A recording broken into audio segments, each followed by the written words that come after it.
ஜெய் ஸ்ரீராம். என் YouTube பார்க்குறவங்க like பண்ணுங்கள், share பண்ணுங்கள், சப்ஸ்கிரைப் பண்ணுங்கள். நான் ரொம்ப நாளாச்சு சமையல் வீடியோ போட்டு, சரி இன்றைக்கி போடலான்ட்டு. இது என்ன கேரட்டு பார்த்திங்கன்னா ஒரு விசில் போட்டு வச்சு உப்பு மஞ்சத்தூள் போட்டு வேக வச்சு வச்சுருக்கேன். உப்பு வெறும் மஞ்சத்தூள் மட்டும்தான். இது பட்டை லவங்கம் போட்டு தாளிக்கிறோம். இது எங்கள் மாமியாரோட ஸ்பெஷல் டிஷ்ஷு, ரொம்ப நல்லாயிருக்கும். செஞ்சு பார்த்துட்டு எனக்கு கமெண்ட்ஸில் சொல்லுங்கள். பட்டை லவங்கம் தான், கடுகு உளுத்தம்பருப்புலாம் கிடையாது. போட்டு தாளிக்கிறோம். வெங்காயம் போடுறோம்.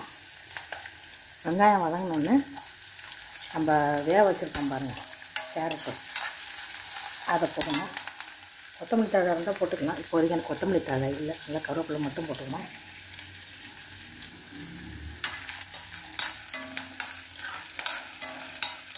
இதில் என்ன போடுறோன்னா, இது வேக வச்சு வச்சுருக்கோம். இதில் வந்து நம்ம வந்து தனியா பொடி, காரப்பொடி, ஒரு அரை டீஸ்பூன் சோம்பு இருக்குது பாருங்கள். அதை வந்து நான் வந்து 2 பட்டை தேங்காயோட மிக்சியில் அரைச்சி வச்சுருக்கேன்.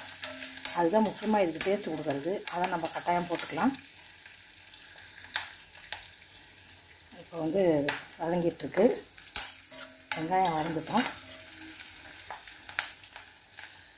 இதில் வந்து நம்ம இதில் மிக்ஸ் பண்ணி கூட பண்ணிக்கலாம், ஒன்றும் தப்பு இல்லை. தப்பு பாருங்கள், வெங்காயம் போட்டு சோம்பும் தேங்காயும் போட்டு அரைச்சி வச்சுருக்கேன். அதையும் சேர்த்துக்குவோம்.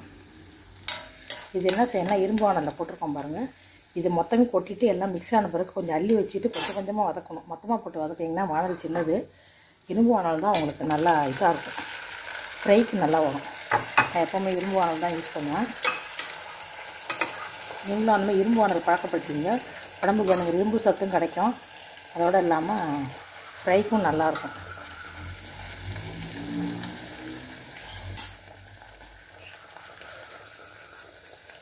தனியா பொடி போடுவோம், காரப்பொடி போடுவோம்,